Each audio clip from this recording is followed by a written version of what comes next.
Alors ici, nous sommes en face d'une carte postale des années 1920 où on voit l'entrée de la vallée d'une manière assez bien présentée, où on voit les villages du Chab, de Bruzon, on devine Versegère, Montagné, et on a en premier plan la région des Condé-Mines, donc qui est sous la région du Côte-Terre, plutôt de Villette, avec énormément de champs.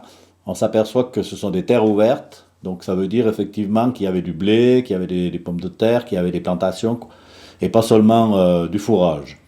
On, on remarque surtout les villages qui sont très concentrés, il n'y a pas de bâtiments à l'extérieur.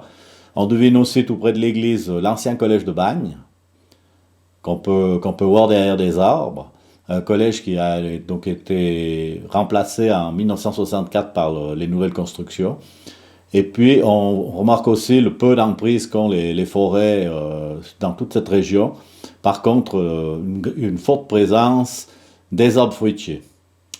Forte présence des arbres fruitiers.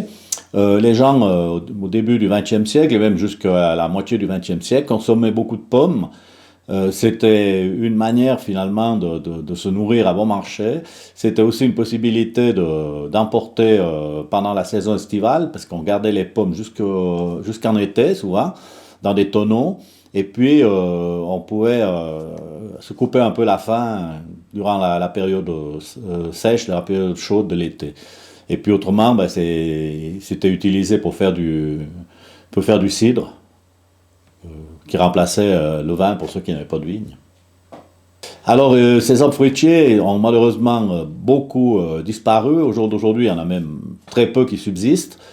C'est surtout la mécanisation qui a fait qu'on les a enlevés pour faciliter le travail agricole. Et puis, ben, ils n'ont pas été replantés, d'autant que les nouvelles plantations se font avec des arbres à basse tige. Donc, ça rend encore plus compliqué l'exploitation des terrains. Donc c'est réservé essentiellement à la plaine et à la culture fruitière qui a débuté donc, dans le courant du XXe siècle, dans les années 30-40 je pense.